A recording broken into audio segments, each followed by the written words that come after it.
What's on, ladies and gentlemen? My name's Ross, I like games, and I know we've already had 2 Transformers videos this evening. I say this evening, it depends what time zone you're in. Might be morning, might be night, you know the deal. But I'm sorry, there's too much cool stuff going on. Because you see, ladies and gentlemen, we need to look at Major Ultra Magnus. Because there's some cool stuff going on with this card. Now, I should of course mention that the 2 previous videos are linked in the description for this video, so do please make sure you go and check them out at your leisure. So yeah, let's have a chat about Ultra Magnus, shall we? Now, this is a card that a bunch of people have been requesting. It just, took a little bit of a while to get here. Now, before we get too deep into this, and we'll look at this more at the end of the video, this actually has its own star card, its own upgrade. But what's super weird here, this is the very first 2-star upgrade we've seen. When we were talking through Wave 2, I told you that there was nothing to preclude 2-star upgrades in the future. Well, they are here, but more on that in a moment. So, Major Ultra Magnus. Now, it is a 12 cost, which is pretty expensive, and I've already shown you that its upgrade is a 2-star card, so it's going to have to be pretty good to impress us. Now, if we have a look at the stats here, the stats are pretty good. Health of 17 is huge. It's right up there with Shockwave that we looked at a moment ago. The attack of 6 or 5 is either above average or well above average, so that's pretty good. And then defensive 1, now that this is the bad bit about the stats. We don't like the defensive 1. It's just a little bit rubbish. But outside of the defensive 1, we've got really nice stats here. High attack, high health. Now, high health is arguably better because if you're really worried about the low defense, you can just use tough. You can try getting stuff like superior plating going on to give you tough 4, for instance. So you can fix that, whereas if you've got high defense, low health, then it means cheeky damage, things like zap, will be able to take you out quite quickly. So yeah, this is quite nice. I'm alright with this. It is a ranged character, regardless of which mode that you are in, which means you get my old favourite Armed Hovercraft to do some cheeky damage, or in fact, you can use one of the cards we really like from Wave 2, Marksmanship, which does some cheeky damage. So range is a decent designation to have. It is a leader, and Autobot leaders do have access to Matrix of Leadership, which, I mean, it's alright. It's not exactly the most stunningly, brilliantly amazing card ever, but it is a nice little bonus for Autobot leaders. Gives you +1 attack. You put it on Autobots only. And while it's on a leader, each of your other characters has +1 attack and Pierce 1. But we'll get to it in a second. We can already see that we want a mixture of orange and blue icons for the bot mode skill here. So having a card like this, which has both of them, is pretty gosh darn handy. Not to mention that his own upgrade that we'll get to a little bit later is also an orange and a blue. So there's a lot to like here about being a leader. As for being a truck doesn't have the best tricks, if I'm honest with you. We got cargo trailer, which could kind of be fun, but generally speaking, trucks don't get a huge amount of love. Not compared to stuff like cars. Never mind. But what does it actually do? Well, in bot mode, when you attack and you flip at least 2 orange and 2 blue, you do 1 damage to each character. Now, each is emboldened there, and the wording here is extremely important. It does not say each of your opponent's characters or each enemy character. It says each character. That means that it does the damage to both your characters and your opponents. Something to bear in mind, ladies and gentlemen. Maybe you play something like Repair Bay here, just to essentially just cover yourself. Just so you can go, right, I am now healing 1 damage from each of my characters, so I can at least head this off at the pass. That is one option. Or you just don't mind doing the damage. Or Motormaster. Having said that, as much as Motormaster would prevent the damage to your other... Now, Motormaster itself would get hit. Motormaster only protects your other characters. Thing to remember is Motormaster is a 5 cost and Major Ultra Magnus is a 12 cost. So that would put you at 17. But it's an option. There are ways we can get around this. The thing is, you can control this beautifully. You can make sure that it is your opponent that's being hurt more by this. And then, of course, you can combine this with stuff like armed hovercraft and marksmanship to do more extra cheeky damage. As for the 2 orange, 2 blue, you do paint yourself into a bit of a corner where you have to play a mixture of icons.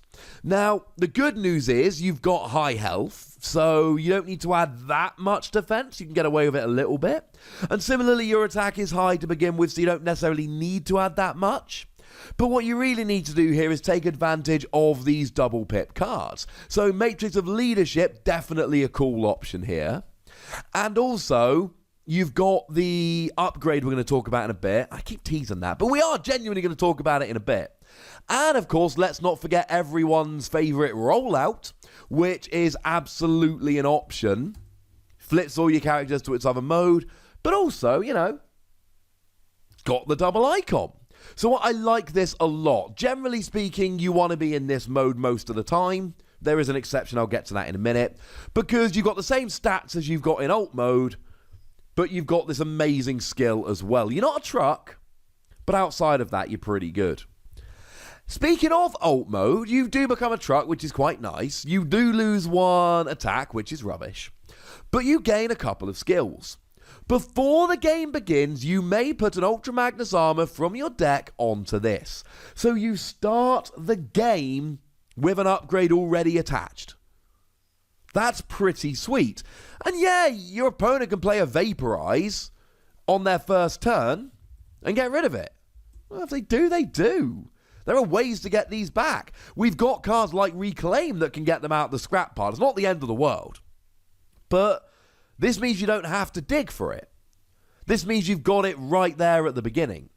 But it also has Brave. Brave says that enemies must attack this character if they are able to do so. And the thing is, this could be a good thing or a bad thing, but nobody's making you leave this in alt mode. So if you really don't want your opponent to attack it, don't leave it in alt mode.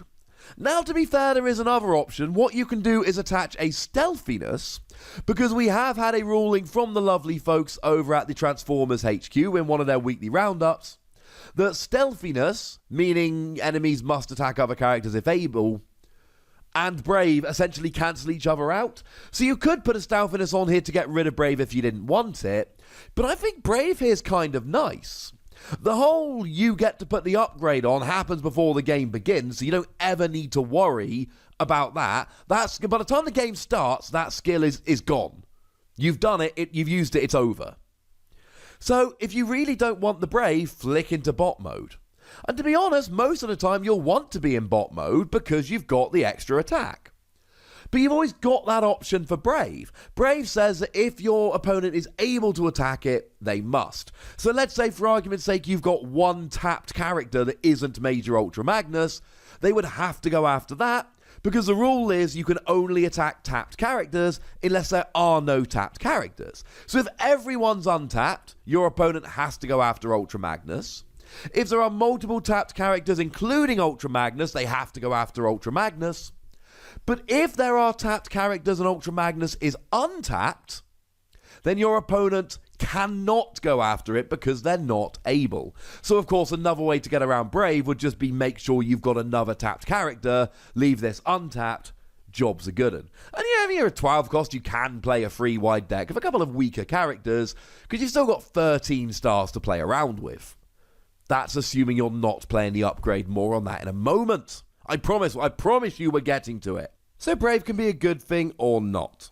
So when you start the game, you get to grab an Ultra Magnus armor from your deck and put it straight on. Now this is a star card, a double star card. That means that you bring down the number of stars you've got for your characters down to 23. But you need to play this essentially with Major Ultra Magnus, which really means that you've got 11 stars to play with. So that's either an 11-star character or below, with other star cards, or just going for some weaker characters. If you want to play 3 of this upgrade, which you are allowed to do, then that's 6 stars plus the 12 is 18. You've still got 7 stars, and then you could play a 2-star bot here. To be fair, Omega Supreme is a 19-star character, so, you know, you could. It's an option, I'll leave it up to you. But what does it actually do? Well, Ultra Magnus armor, it's got the double icon, which you've already talked about.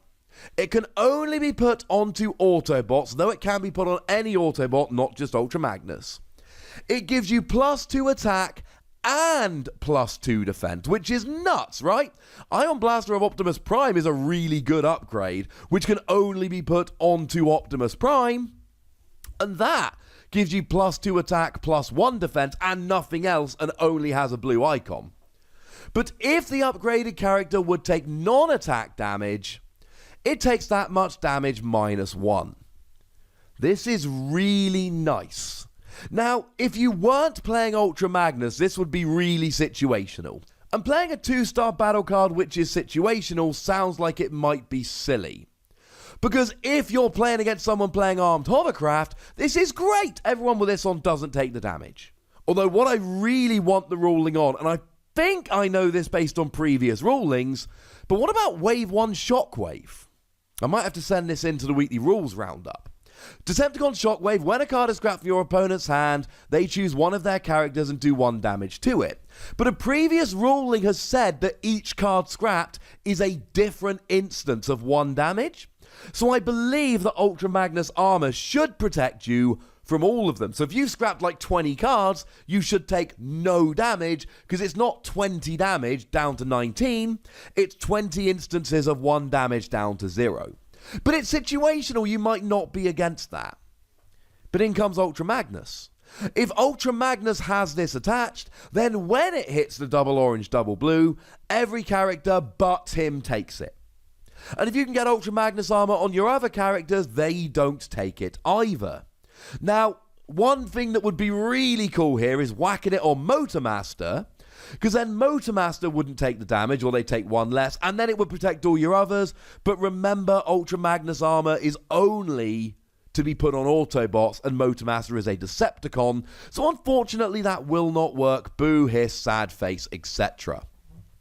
The thing is, you start the game with this. So when you flick into bot mode, all of a sudden, you've got an 8 attack, 3 defense, 17 health character that's taking 1 less from every instance of cheeky damage. That's phenomenal. That means you've got the attack of Optimus Prime Battlefield Legend, which was the highest in Wave 1, but you've also got more defense and more health. While interestingly enough, also being a ranged Autobot leader. Kind of cool. So I like this. I think this is good. I think this can work. I think this is fun. I think it's expensive. But except for defense, the stats work. And the skills here are great. Cheeky damage and an instant, really good upgrade before you even start the game. There is a lot to like about this. An awful lot to like about it. I'm loving it, ladies and gentlemen. I'm loving it. But I would like to know if you're loving it. So please do let me know in the comment section. Go nuts. But please do remember the rule. Be nice, would ya? And then make sure you like this video, subscribe to this channel, and follow me on Twitter at the Wossy, where we talk about games like Transformers, but a bunch of others. But by far the most important thing, as always, look after yourselves till next time. Thank you very much for watching. My name's Ross, and you've been watching Wossy Plays.